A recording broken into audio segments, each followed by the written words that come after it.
Père Seigneur, c'est moi votre frère, le pasteur Timothée. Je viens encore auprès de vous pour que nous puissions partager la pensée de la parole de Dieu. Sans plus tarder, je prends la Bible dans le livre de Jacques, chapitre 1, du deuxième verset, verset 4. Je lis la parole du Seigneur. Mes frères, regardez comme un sujet de joie complète les diverses épreuves auxquelles vous pouvez être exposés. Sachant que l'épreuve de votre foi produit la patience, mais il faut que la patience accomplisse parfaitement son œuvre, afin que vous soyez parfaits et accomplis, sans faillir en rien. L'apôtre Jacques est en train de nous exhorter. Il exhorte toi et moi comment nous pouvons réagir par rapport aux épreuves.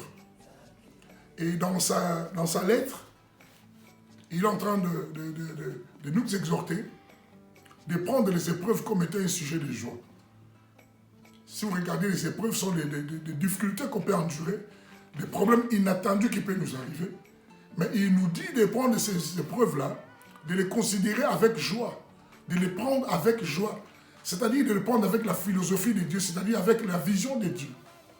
Les épreuves sont avec nous, les épreuves nous les traversons dans nos vies de tous les jours, parce que la vie en elle-même, c'est une épreuve. Surtout nous qui sommes dans le Seigneur, souvenez-vous, la Bible dit, ceux qui veulent vivre pieusement en Jésus-Christ seront persécutés.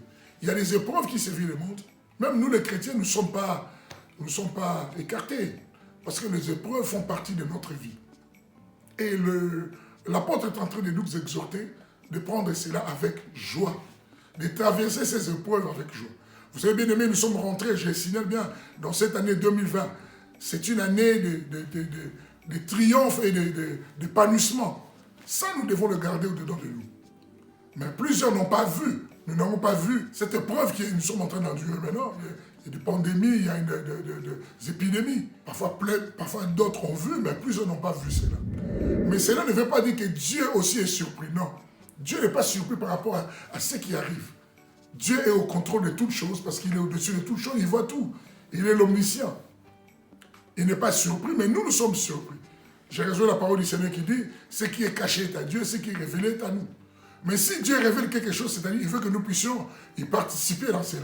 Mais s'il le cache, c'est-à-dire lui-même est au contrôle de cette chose. C'est pour ça que la Bible dit, écoutez, passez ces épreuves avec joie. De voir ça avec philosophie de Dieu. C'est-à-dire, quand je parle de philosophie de Dieu, c'est-à-dire de voir comme Dieu voit les choses. Toute épreuve n'est pas seulement pour nous nuire. Parce que les épreuves qui arrivent, les épreuves sont là, parfois pour nous booster, pour nous ramener dans notre destin. Moi, je vois par exemple l'épreuve qui vient d'arriver. Pour nous, c'est un moyen par lequel où Dieu veut utiliser encore plusieurs à sa manière. Où Dieu veut faire encore des choses qui vont nous étonner plus tard. Mais dans un premier temps, ça apparaît comme une épreuve, mais nous devons les prendre avec joie. Je donne l'exemple simple quand nous regardons dans la Bible, dans le livre de Luc, chapitre 2. Nous verrons que Marie avait reçu la promesse de Dieu. Marie, Dieu lui a parlé. L'ange est venu pour lui dire, écoutez, tu tomberas enceinte, tu enfanteras un fils, tu donneras le nom de Jésus, c'est lui qui va sauver l'humanité. Marie a pris ça avec joie. Il a partagé ça avec Joseph. Ils ont pris ça avec joie. Et pendant qu'ils se préparaient par rapport à cet heureux événement, quelque chose est arrivé. Une preuve inattendue est arrivée. Où il y avait un recensement à l'époque de César Auguste. Le roi a signé une édite, a signé un décret, comme quoi qu'Israël devait passer au recensement. Ils avaient un projet, ils croyaient, ils se préparaient même à l'accouchement de Jésus, à l'avènement du Seigneur, que l'enfant devait naître, où ils préparaient, mais du coup, ils devaient aller se recenser dans leur ville à Bethléem. Ce n'était pas facile pour eux. Si nous regardons les épreuves qu'ils ont endurées, une femme enceinte, où il était prêt d'accoucher, avec les moyens de bord qu'ils avaient, les moyens qu'ils avaient à l'époque, ce n'était pas facile. De quitter Nazareth pour aller jusqu'à Bethléem. C'est quelque chose d'inattendu. Parce que quand l'ange est venu, il lui a parlé de Jésus, il lui a parlé de la naissance de Jésus, mais il ne lui a pas parlé qu'il y aura un recensement. C'était quelque chose d'inattendu, mais c'était arrivé. Et pendant qu'ils faisaient leur voyage, nous connaissons tous ce qu'ils disent, la Bible de Dieu, la parole du Seigneur, ils ont voyagé, ils sont partis, et ce qui devait arriver, arriva. Marie a accouché dans des conditions qui étaient inexplicables. Par rapport à la promesse, si c'était aujourd'hui, nous allons dire, mais est-ce que c'est Dieu qui a menti? Est-ce que Dieu n'a pas vu ces choses-là? Non, je te dis, Dieu est au contrôle, Dieu voit tout, Dieu connaît tout. Ils sont partis là-bas afin que la parole de Dieu s'accomplisse, que Jésus devait naître à Bethléem. Donc il y a des choses qui nous arrivent, des épidémies telles que ce qui arrive. Je bénis Dieu, prenons cela avec les yeux de Dieu. Voyons cela avec beaucoup de joie. Parce qu'il y a quelque chose qui est caché, que Dieu est en train de faire de ta vie. Et cela peut te ramener encore, te booster, d'aller à ta Bethléem. Alléluia. Donc tu vas aller dans ta Bethléem parce qu'il y a quelque chose qui t'attend là. Après cette pandémie, cette épidémie, vous verrez beaucoup de choses vont changer. Il y a eu un mouvement qui s'est passé. Il y a de ceux-là qui sont partis à Bethléem. Nous verrons Joseph. Joseph était de Bethléem et il habitait à Nazareth. Donc il y a des gens qui habitaient à Bethléem qui devaient aller en Galilée. Donc il y a beaucoup de choses il y a une sorte de transfert.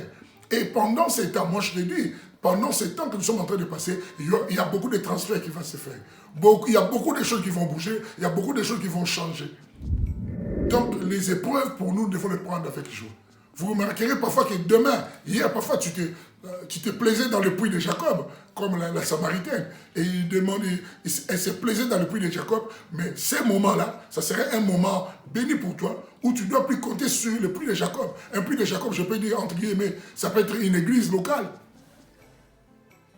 Dans une église locale où tu étais habitué à écouter la parole de Dieu. Mais maintenant, le pasteur n'est pas là, et celui qui impose le main n'est pas là, celui qui prie pour toi n'est pas là, tu es resté seul, c'est à ces moments-là que tu vas voir la main de Dieu. Le puits tarira. Je rejoins la parole du Seigneur qui parle d'Agar. Agar a donné naissance à Ismaël. Abraham lui a donné une gourde d'eau. Mais quand il a bu une gourde d'eau, à un certain moment dans le désert, tout était fini. Mais j'ai béni le Seigneur, il a rencontré le Seigneur. Dieu lui a donné l'eau de la vie parce qu'il est la source. Dans ces moments que nous passons, dans ces moments que tu passes, ça peut être un moment bénéfique où tu vas rencontrer le Seigneur lui-même face à face. Souvenez-vous de Job. Job a dit, j'ai entendu parler, maintenant mes yeux ont vu.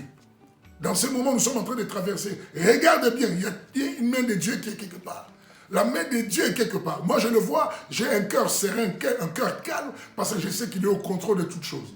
S'il n'était pas au contrôle, il allait alerter l'église. Mais l'église est surprise. Sachez que Dieu est au contrôle. Il y a quelque chose qui est en train de se faire. Il y a un recensement qui est en train de se faire. Il y aura beaucoup qui seront rétrogradés, qui vont rentrer chez eux. Il y a d'autres qui vont rentrer dans leur pays. Il y a de ceux qui étaient à Nazareth qui vont aller à Bethléem. C'est le temps de Dieu. Ou dans le temps où vous verrez même de nouveaux serviteurs de Dieu sortiront. Ah oui, je vous dis, il y aura de nouveaux serviteurs de Dieu qui vont sortir. Il y aura une nouvelle intelligence. Dieu va utiliser des vases nouveaux qui vont étonner encore le monde. Parce que Dieu n'est pas étonné par rapport à ces pannes. Je vois aujourd'hui beaucoup de gens parlent de la main du diable. Oui, il y aura beaucoup de messages, beaucoup parleront par rapport aux choses. Mais je dis, Dieu est au contrôle de toutes choses. Il est au-dessus de la franc-maçon, il est au-dessus de la sorcellerie, il est au-dessus de tout ce qui est occulte. Parce qu'il est Dieu, il est au-dessus de toutes choses. Et il est assis sur son trône et personne ne peut le bouger. Souvenez-vous de cette parole. Il a dit, les portes de séjour des morts ne profondront jamais contre l'Église. L'Église ne mourra pas. Ce n'est pas la première épreuve. Nous aurons des épreuves. Nous aurons des difficultés. Nous aurons des complications.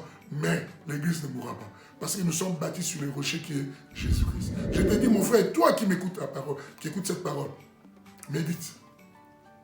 Parfois, tu n'avais pas le temps de méditer. Médite. Toi, pasteur, parfois, tu n'avais pas le temps de jeûner. Jeûne. Famille, parfois, vous n'avez pas ce moment-là de vous retrouver.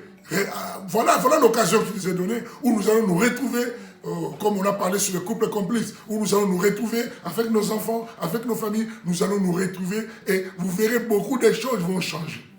Il y a des papas qui sont comme des étrangers dans leur propre maison. Maintenant, ils seront là à la maison, ils vont jouer le rôle de papa. Maman, il va être à la maison, il va jouer son rôle de maman. Enfant va être à la maison, il va jouer réellement son rôle avec les parents. Donc moi, je crois de tout mon cœur que malgré ces épreuves, ça serait un moment bénéfique. Vous remarquerez même, pour terminer, vous remarquerez la Pentecôte. Ils étaient tous dans une chambre, confinés, comme nous sommes confinés. Mais ils n'ont pas baissé les bras. Ils étaient en train de prier. Comme ils étaient d'un commun encore, la Bible dit, tout à coup, Oh, ils ont entendu un vent est descendu, le Saint-Esprit est venu, ils étaient baptisés du Saint-Esprit et les choses ont changé. Et il y avait une nouvelle ère qui était inaugurée et l'église était née. Moi je te dis, l'air a sonné, de nouvelles choses sont en train d'arriver. Après cette pandémie, croyez-moi bien aimé, des choses vont changer, des grandes choses vont être bouleversées, des dons seront changés. Je suis en train de vous le dire au nom du Seigneur Jésus. Croyez-moi, utilisez ça en bon escient, priez, célébrez Dieu. Et vous verrez, Dieu va augmenter nos capacités et Dieu sera glorifié. Que toute la gloire revienne à notre Dieu. Voilà cette parole que j'avais. Traversez cette épreuve avec joie. Traversez-le avec assurance. Sachez-le que ces épreuves vont nous ramener la paix. Nous allons voir même ceux qui étaient au pied des gourous. Lisez la Bible. Vous allez être affranchis, vous allez être libérés. Il y a de ceux-là qui étaient aveuglés par des soi-disant dénomination. Vous allez comprendre que la dénomination ne sauve pas. C'est la parole seule qui sauve. C'est Jésus seul qui sauve. Toi qui ne méditais pas la parole, voilà le temps qui t'est donné de méditer la parole. Sois béni, sois dans la joie. Passe cette épreuve avec joie, dans des cantiques, dans des louanges, dans l'adoration, dans les actions de grâce. Vous verrez notre Dieu nous donnera du succès. Que le Seigneur vous bénisse, que le Seigneur vous remplisse de sa joie au nom de Jésus. Amen.